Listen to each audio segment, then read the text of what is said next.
10 fois où les Simpsons ont prédit le futur. La blessure de Neymar et la victoire de l'Allemagne.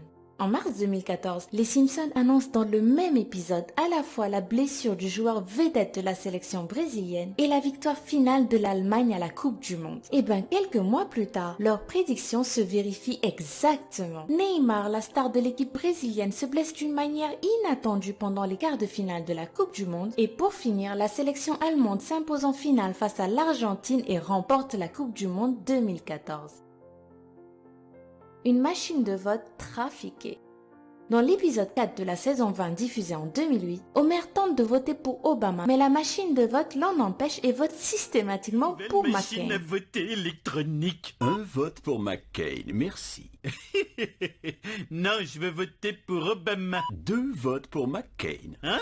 Eh ben, il est temps que ça change. 3 votes pour McCain. Non, non, non. 6 votes pour le président McCain. Je voulais juste voter une seule fois pour McCain. Cette machine est truquée. 4 ans plus tard, cette situation a eu lieu pour de vrai. Une machine à voter en Pennsylvanie a dû être remplacée après qu'on ait constaté qu'absolument tous les votes en faveur de Barack Obama étaient à chaque fois systématiquement détournés vers son concurrent direct Mitt Romney.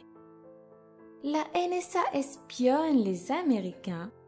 Dans un épisode de 2007, les Simpsons sont en cavale. Alors qu'ils sont en train d'en discuter dans un train, Lisa prévient qu'il vaudrait mieux se taire parce qu'il pourrait bien être écouté par les services de renseignement américains. Marge la prend pour une folle et ne s'inquiète de rien alors qu'effectivement, la NSA les écoute bien et se prépare même déjà à intervenir. En 2013, Edward Snowden, un employé de la NSA, décide de sacrifier son confortable salaire annuel de $200 000 pour révéler la vérité au monde entier. Oui, citoyens américains, la NSA écoute vos conversations sans scrupules et depuis fort longtemps. Le design de l'iPod. Voici un interphone high-tech que l'on pouvait retrouver dans un épisode des Simpsons diffusé en 1996. La forme ne vous dit rien? Regardez encore. Oui, il ressemble bien d'une façon saisissante à la première génération de l'iPod. Pourtant, cet iPod ne sera disponible qu'en 2001, 5 ans plus tard. Étonnant, non? Mais bon, en tous les cas, impossible de savoir si la série a véritablement prédit cette invention ou si ceux qui l'ont conçue n'ont pas tout simplement trouvé l'idée du design en regardant les Simpsons comme tout le monde.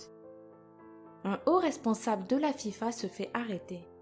En mars 2014, lors du 16e épisode de la 25e saison des Simpsons, le vice-président de la Fédération internationale de football est arrêté au beau milieu du salon des Simpsons. Il est menotté et accusé de corruption. Le 27 mai 2015, Jeffrey Webb, le vice-président de la FIFA, est arrêté en même temps qu'une dizaine d'autres hauts responsables de la fédération, accusés de corruption et soupçonnés de blanchiment d'argent. Un duo de magiciens allemands attaqué par un tigre. Le 3 octobre 2003, 2 illusionnistes allemands jouent leur spectacle habituel dans une salle d'un hôtel de Las Vegas. Soudain, l'un d'entre eux est attaqué par un tigre. Il passera plusieurs mois à lutter pour survivre. C'est là que de fervents fans des Simpsons, choqués, ressortent l'épisode 10 de la saison 5. Un épisode où, comme par hasard, un flamboyant duo d'illusionnistes allemands sont aussi attaqués par un tigre alors qu'ils se produisent sur scène. Mais ce n'est pas tout. Le plus étonnant, c'est que dans les 2 cas, les tigres incriminés sont des tigres blancs. Une rare sous-espèce du tigre du Bengale aux yeux magnifiquement bleus.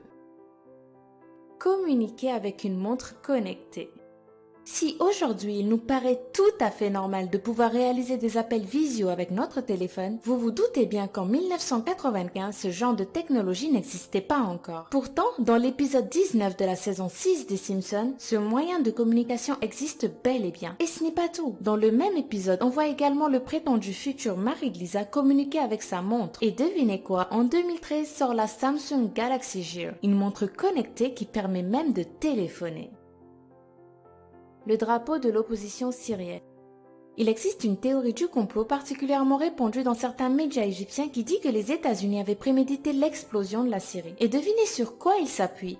Sur un épisode des Simpsons, bien entendu. En fait, lors d'un épisode diffusé en 2001, on peut voir Bart reconverti en pilote de chasse bombarder un pays du Moyen-Orient non précisé. Sur la Jeep à côté de laquelle se trouvent les victimes, le drapeau que l'opposition syrienne adoptera une décennie plus tard. Hallucinant, non? Rendez-vous bien compte, lorsque cet épisode est diffusé aux États-Unis, personne ne peut imaginer que 10 ans plus tard une opposition syrienne existerait et encore moins présager des couleurs du drapeau que cette opposition déciderait de choisir. de la viande de cheval dans nos assiettes. Les Simpsons auraient-ils prédit avant tout le monde le scandale de la viande de cheval? Pour certains fans, c'est évident lorsque l'on regarde un épisode de la série diffusé en 1994. Dans cet épisode, on peut voir Doris, la dame de la cantine de Springfield, se servir sans scrupule dans un tonneau rempli de viande de cheval pour faire le dîner des enfants de l'école. Et ben, presque 20 ans plus tard, une partie de l'Europe est secouée par un scandale sans précédent. Spanghero, une société pas vraiment à cheval sur les principes, remplace systématiquement la viande bovine de ses plats cuisinés par de la viande chevaline. Et bien sûr, dans les deux cas, le consommateur est comme toujours le dernier mis au courant. Le président Trump à la tête des États-Unis.